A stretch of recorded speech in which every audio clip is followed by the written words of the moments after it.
Here's some comical Fox crap.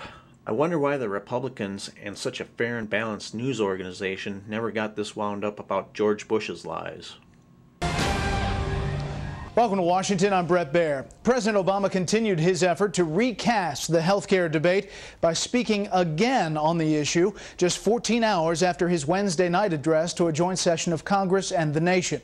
But will the speech blitz succeed in sweeping away a summer of gridlock on this issue? Senior White House correspondent Major Garrett has the story. It was Back to the Future Day for President Obama and health care reform. Fresh off a re-engineered message to Congress, he stood with the American Nurses Association, just as he did less than 2 months ago, opening the very same way. I just love nurses. I don't know what it is. I really like nurses. The nurses, which endorsed Mr. Obama's presidential campaign, back health care reform, just as they did in July. The difference? They now back the president's plan, one he said would be nothing short of revolutionary. America will finally join the ranks of every other advanced nation by providing quality, affordable health insurance to all of its citizens. That's our goal. The president's plan, to be blunt, still lacks key details. First, it's not a bill. Second, it has a price tag, $900 billion over 10 years. But there's no precise breakdown on how much of that will come from higher taxes and how much will come from health care cost cutting. That's something that we're going to discuss with Democrats and Republicans alike who have come to the table at this point in the debate. For the first time, the president abandoned his idea of taxing charitable deductions and endorsed taxing expensive health care benefit packages.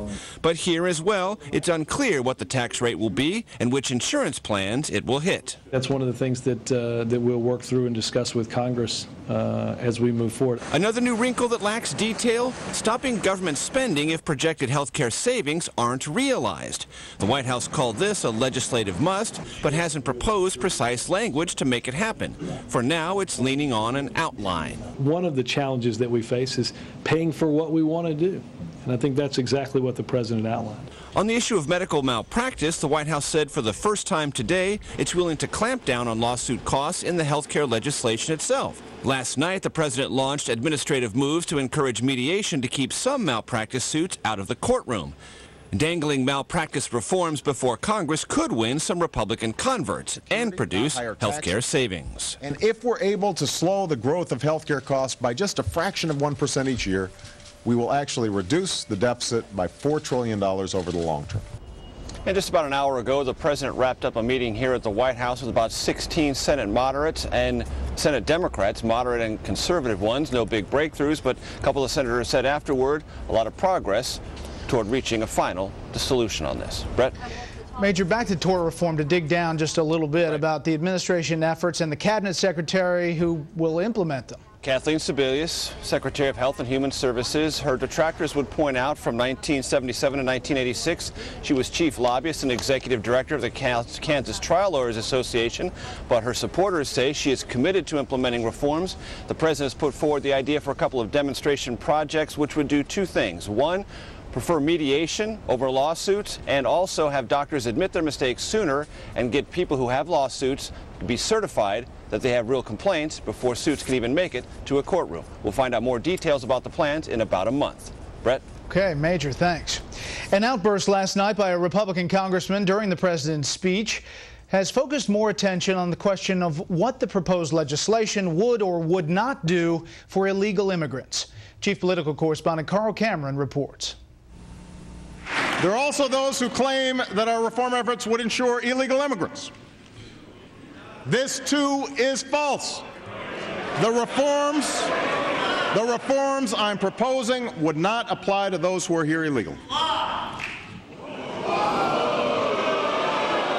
It's not true. But among 3 House committees to pass bills, only one includes the following language. Under the heading No Federal Payment for Undocumented Aliens, the Affordable Health Choices Act of 2009 says on page 143, line 3, section 246, quote, "Nothing in this subtitle shall allow federal payments for affordability credits on behalf of individuals who are not lawfully present in the United States." But South Carolina Republican Congressman Joe Wilson, who apologized last night and again this morning for yelling, "You lie," during the president's speech, says there is a massive loophole. No requirement to prove citizenship for coverage. So the congressional resource Services has indicated that indeed the bills that are before Congress would include illegal aliens. And I think this is wrong. Indeed, the nonpartisan Congressional Research Service study dated August 26th stated, quote, House Resolution 3200 does not contain any restrictions on non-citizens participating in and paying for coverage. House Republican leader John Boehner amplified the complaint that without proof of citizenship, undocumented aliens could be insured. There were two opportunities in committee for House Democrats to make clear that illegal immigrants would not be covered by putting in requirements to show citizenship. Both of those amendments were, in fact, rejected. Over in the Senate, Democrats on the Gang of Six began moving quickly to close the loophole Wilson helped bring to light. We absolutely assure that those who are here illegally would not get the benefit of any of these initiatives. House Democrats have left open the option to sanction Wilson for violating a House rule that expressly prohibits members from accusing presidents of lying. But they signaled a preference to move ahead without further distraction. But let's not spend time on that. But yes, there is a procedure that could have been implemented. I think that the president did the right thing, just continued on from it, and it didn't give it any more attention than it deserved.